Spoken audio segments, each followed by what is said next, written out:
Praise lord. అందరు బాగున్నారా? దేవుని కృపలో ఆత్మీయంగా ఎదుగుతున్నారని నేను నమ్ముతా ఉన్నాను. ఈరోజు ఈ డైలీ ప్రాఫిటిక్ వర్డ్కి మిమ్మల్ని ఆహ్వానిస్తూ ఉన్నాను. ఈ డైలీ ప్రాఫిటిక్ వర్డ్ ఒకటి రెండు రోజులు మిస్ అయినా కానీ మీరు చేసే మెసేజ్లను బట్టి నేను ఎంతగానో సంతోషిస్తూ ఉన్నాను. ఎందుకు మిస్ అవుతుంది ఈ డైలీ ప్రాఫిటిక్ వర్డ్ అని మీరు చేస్తున్న మెసేజ్లను బట్టి నేను ఎంతగానో సంతోషిస్తూ ఉన్నాను. ఎందుకంటే ఈ మాటల ద్వారా మీరు ఆదరించబడుతూ ఉన్నారు, బలపరచబడుతూ ఉన్నారు. ఈ రోజుల్లో మనం ఎక్కడ చూసినా ఎవరైనా ఏ మనిషి అయినా కష్టపడేది ఎందుకంటే ధనం సమకూర్చుకోవడానికి. ఒక వ్యక్తి జాబ్ చేస్తున్నాడంటే ధనాన్ని సమకూర్చుకోవడానికి, ఎవరైనా బిజినెస్ చేస్తున్నారంటే ధనాన్ని సమకూర్చుకోవడానికి. పాజిటివ్ వేలో ధనాన్ని సమకూర్చుకునే వాళ్ళు ఉన్నారు, నెగిటివ్ వేలో ధనాన్ని సమకూర్చుకునే వాళ్ళు ఉన్నారు.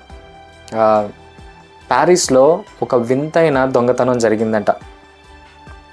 కొంతమంది దొంగలు కలిసి 35 లక్షల రూపాయలు దొంగతనం చేశారంట. అయితే ఆ 35 లక్షల రూపాయలు కాయిన్స్ అంట. ఆ దొంగతనం చేసినా కానీ వాళ్ళు ఆ డబ్బుని ఖర్చు పెట్టలేకపోయారంట. ఎక్కడికి వెళ్ళినా వాళ్ళు ఖర్చు పెట్టాలని ఎక్కడికి వెళ్ళినా చాలా చిల్లరిస్తే ఎవరైనా డౌట్ పడతారు. కాబట్టి వాళ్ళు ఆ డబ్బును ఖర్చు చేయలేకపోయారంట. వాళ్ళు ఎక్కడ ఖర్చు చేయగలరంటే టీ కాఫీ షాప్ దగ్గర మాత్రమే ఖర్చు చేయగలరు. కానీ ఎంతని మాత్రం వాళ్ళు టీ కాఫీలు తాగుతారు? వాళ్ళు దొంగతనం చేసిన 35 లక్షల రూపాయలు, కానీ వాళ్ళకు ఉపయోగం లేదంట. ఈరోజు నేను ఎందుకు చెప్తున్నాను ఈ మాటలంటే, మత్తయి సువార్త 6వ అధ్యాయం 20వ వచనంలో యేసు ప్రభు ఇలా చెప్తున్నాడు, పరలోకంలో మీ కొరకు ధనం సమకూర్చుకునుడి అనే మాట యేసు ప్రభు చెప్తున్నట్టు మనం చూస్తాం. ఈ రోజుల్లో చాలామంది ఈ ధనం సమకూర్చడం కోసం చాలా వేస్ వాళ్ళు వెతుక్కుంటూ ఉన్నారు. ఈ లోకపరంగా అన్యాయం చేసి సంపాదించే వాళ్ళు ఉన్నారు, కొంచెం కష్టమైనా సరే నీతి మార్గంలో సంపాదించే వాళ్ళు ఉన్నారు. ఎవరైనా సరే రకరకాల వేస్ ఎత్తుక్కొని ఈ లోకంలో ధనం సమకూరుస్తూ ఉన్నారు. కానీ ఈ లోక ధనం వల్ల సంతోషం దొరకదు. చివరికి ఈ లోకధనం మనం ఎంత సంపాదించినా మనం తీసుకొని వెళ్ళలేం, అది శాశ్వతం కాదు.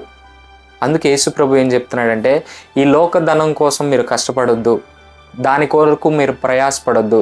మీరు దేనికోసం ప్రయాసపడండి అంటే పరలోకంలో ధనం సమకూర్చుకోవడానికి మీరు ప్రయాసపడండి. దానికోసం మీరు ప్రయాసపడండి. మీ ధనం ఎక్కడికి పోదు. ఎక్కడైతే దొంగలు పట్టుకుపోతారు, మీకు శాంతినివ్వదు. ఈ లోక ధనం సంపాదించడం ద్వారా మీకు శాంతి సమాధానం ఉండదు. కానీ పరలోకంలో ఏ దొంగలు ఉండరు. మీరు సమకూర్చిన ఆ ధనం పరలోకంలో మీ కొరకు దాచబడి ఉంటుందని యేసు ప్రభు చెప్తున్నట్టు మనం చూస్తాం. ఈరోజు నువ్వు ఏ ధనం సమకూర్చడానికి కష్టపడుతున్నావు? ఈ లోక ధనమా లేకపోతే పరలోక ధనమా? పరలోకంలో ధనం సమకూర్చడానికి కష్టపడు. నేనేం చేస్తే పరలోకంలో నా కోసం ధనం సమకూర్చబడుతుంది, దానికోసం ప్రయాసపడు. ప్రభువునందు మీ ప్రయాస వ్యర్థం కాదని మీ వాక్యం సెలవిస్తూ ఉంది. కాబట్టి ప్రభువు కోసం కష్టపడు, నీకోసం పరలోకంలో ధనం సమకూర్చబడుతుంది. నీకోసం చిన్న ప్రార్థన చేయబోతున్నాను. మహాపరిశుద్ధుడ యేసయ్య, జీవం కలిగిన తండ్రి, జీవాధిపతి, పరిశుద్ధుడా, నీకు వందనాలు నాయనా. ఈ లోక ధనం సమకూర్చడానికి మేము కష్టపడొద్దు, పరలోక ధనం సమకూర్చడానికి కష్టపడాలని మీ వాక్యం ద్వారా సెలవిచ్చిన దేవా, నీకు వందనాలు. ఈ లోకంలో మేము ఎంత సంపాదించినా మేమేమీ తీసుకువెళ్ళలేం ప్రభువా. కానీ మేము ఏదైతే పరలోకంలో మీకోసం ప్రయాసపడతామో అది మా కోసం పరలోకంలో సమకూర్చబడుతుంది. అది నిత్యం అని మీ వాక్యం సెలవిస్తూ ఉంది, మీరు సెలవిస్తూ ఉన్నారు. అందుని బట్టి మీకు వందనాలు, స్తోత్రాలు. మేము మీ పరలోకపు ధనాన్ని సమకూర్చే ఆ ప్రయాసపడడానికి మీ కృపా సహాయాన్ని దయచేయమని నజరేయుడైన యేసుక్రీస్తు నామములో అడిగి వేడుకొని ప్రార్థన చేయించున్నాను తండ్రి, ఆమేన్. ఈ వీడియో ద్వారా మీరు దీవించబడ్డట్టయితే వీడియోని మీరు అనేక మందితో షేర్ చేయండి. మీ ప్రార్థన అవసరతలకి మమ్మల్ని ఖచ్చితంగా రీచ్ అవ్వండి. అలాగే ఈ వీడియోని మీరు అనేక మందితో షేర్ చేయండి. మన సోషల్ మీడియా అకౌంట్స్ని కూడా ఫాలో అవ్వండి. ఒకవేళ ఈ ఛానల్ మీరు ఇంకా సబ్స్క్రైబ్ చేసుకోకపోతే ఈ ఛానల్ మీరు సబ్స్క్రైబ్ చేసుకొని ఈ ఛానల్ని వేరే వాళ్ళకు కూడా పరిచయం చేయండి. Thank you. God bless you. Praise lord.